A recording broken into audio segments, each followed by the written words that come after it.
सकती है। तो देखिए हवाई जहाज में जितना भी फ्यूल भरा जाता है वो इसके विंग्स में रखा जाता है, क्योंकि इसका विंग्स खोखला होता है और वो उसके लिए फ्यूल टैंक का काम करता है। छोटे एयरपोर्ट पर हवाई जहाज में फ्यूल भरने के लिए इस तरह से एविएशन फ्यूल के टैंकर घूमते हैं। लेकिन बड़ा एयरपोर्ट होता है जैसे दिल्ली हो गया, मुंबई हो गया, ऐसे बड़े एयरपोर्ट पर जो जहाँ जहाजें खड़ी रहती है, रनवे के बाद जहाँ एप्रॉन में जहाजें या रैंप के बाद खड़ी रहती हैं, तो जहाज की जमीन के नीचे से ही टैंक की सप्लाई रहती है। यहाँ से पाइप जोड़ दिया जाता है। ये बस जो है इसके अंदर कोई भी फ्यूल नहीं है, बस क्या करता है इसे पाइप से जोड़ के इसे प्रेशर जनरेट करता है। ये प्रेशर के थ्रू इसमें जहाज में ये भर दिया जाता है।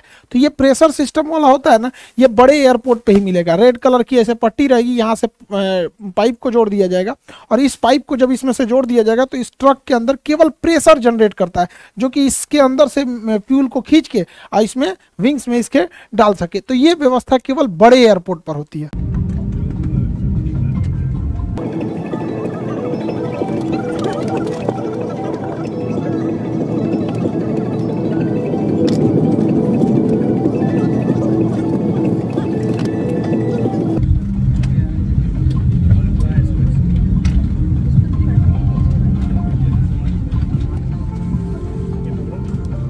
जहाज में जो फ्यूल डाला जाता है वो इसके विंग्स में होता है, आउटर, इनर, सेंटर, फिर इनर और आउटर विंग्स में ही भरा जाता है।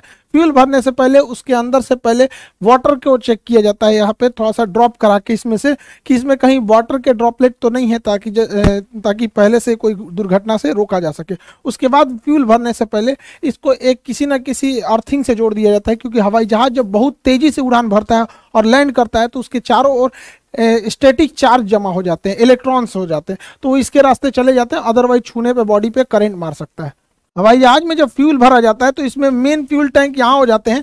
इसके अलावे एक सर्ज टैंक होता है कि जब कभी टेम्परेचर बढ़ने से फ्यूल फैलता है तो उसको जगह देता है। इसके अलावा एक वेंट टैंक होता है। वेंट टैंक में क्या होता है, एक्स्ट्रा फ्यूल होने से वहाँ से वो ड्रेन होकर गिर जाता है और इसको जहाज के नेविगेशन डिस्प्ले के बगल में जो ये इंजन स्टेटस होता है उसके साइड के कॉर्नर पर फ्यूल दिखाता है। यहाँ पे दिखा रहा है 1452 लीटर फ्यूल है और इस फ्यूल का टेम्परेचर 15 डिग्री सेल्सियस है। तो यही कोना पे दिखाता है, उसको हम यहाँ जूम करके दिखा दे रहे हैं। जहाज केवल रनवे से ऐसा नहीं है कि टेक ऑफ और लैंडिंग के बीच के ही प्रोसेस को कहते हैं, उसमें कई सारे प्रोसेस होते हैं, अलग अलग फ्यूल लगते हैं सब। जैसे कोई जहाज यहाँ खड़ा है तो जहाज जब यहाँ खड़ा है तो इसको अगर टेक ऑफ करना है तो इसको एक मशीन लगेगी पुश बैक, जो इसे पीछे ढकेल देगी यहाँ पे, क्योंकि जहाज अपने इंजन से पीछे जा सकता है लेकिन जाता नहीं है क्योंकि उसे इंजन पे गलत इफेक्ट पड़ता है। उसके बाद ये टैक्सी वे पे जाएगा, पीला पट्टी टैक्सी वे की होती है। फिर टैक्सी वे से होते हुए अब ये रनवे पर जाएगा। अब यहाँ जाके रनवे पे हो जाए, उसको ATC क्लियरेंस मांगेगा। ये व्हाइट पट्टी जितना देख रहे हैं ये रनवे है, पीला पट्टी जो होता है वो टैक्सी वे होता है, जहाँ खड़ी रहती है जहाजें उसको एप्रेन बोलते हैं यहाँ पर।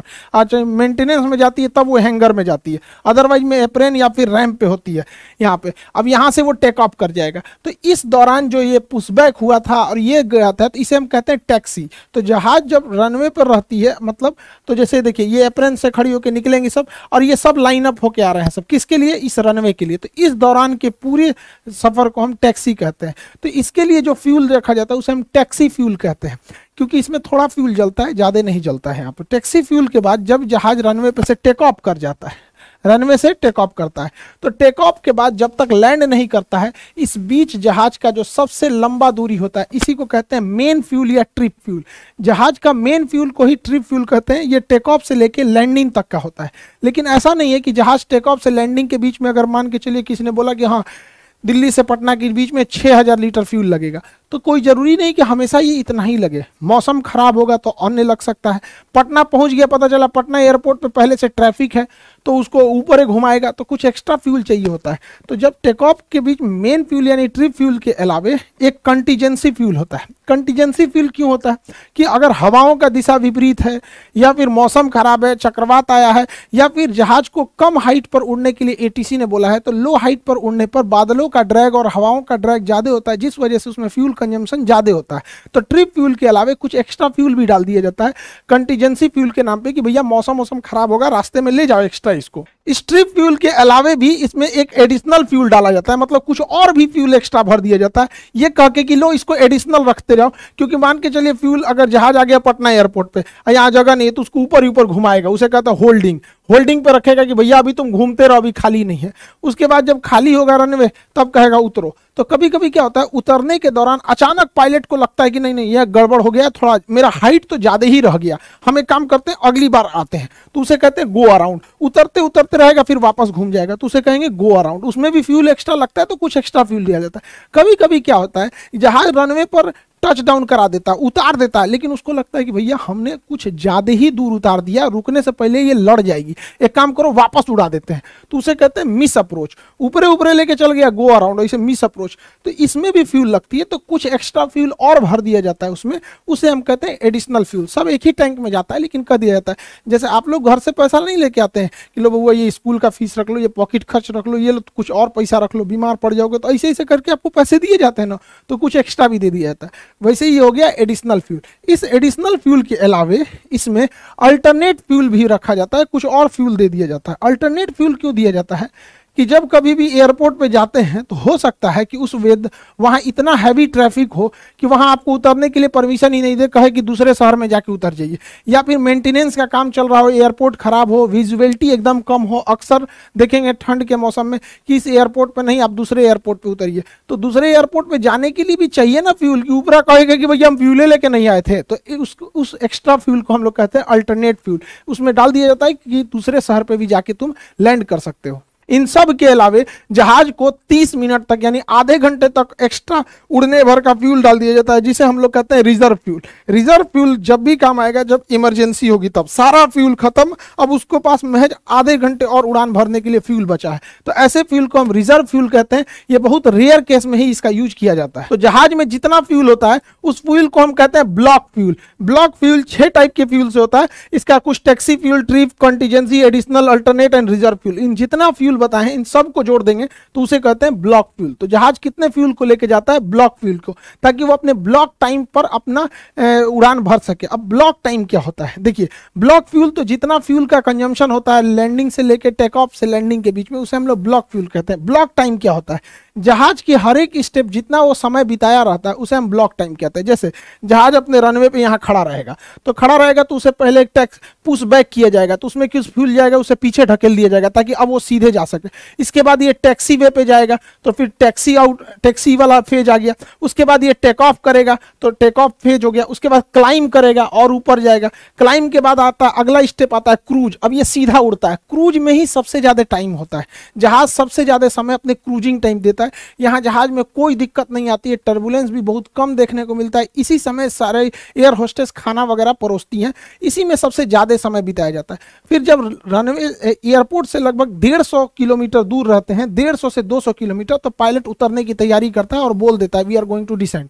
अब उसके बाद क्या नंबर आता है? 6वां नंबर डिसेंट का। अब धीरे धीरे पायलट नीचे उतरता है। डिसेंट के बाद एयरपोर्ट के पास वो होल्डिंग आ जाता है। होल्डिंग मतलब वो चक्कर लगाता है कि अब कौन से डायरेक्शन से उतरना है। उसके बाद जैसे उसे क्लियरेंस हो जाता है वो अप्रोच करता है। अप्रोच मतलब एकदम लाइनअप हो जाता है रनवे के सीध में कि अब उसे उतर जाना है। और उसके बाद वो क्या कर देता है? लैंडिंग यानी टच डाउन कर देता है।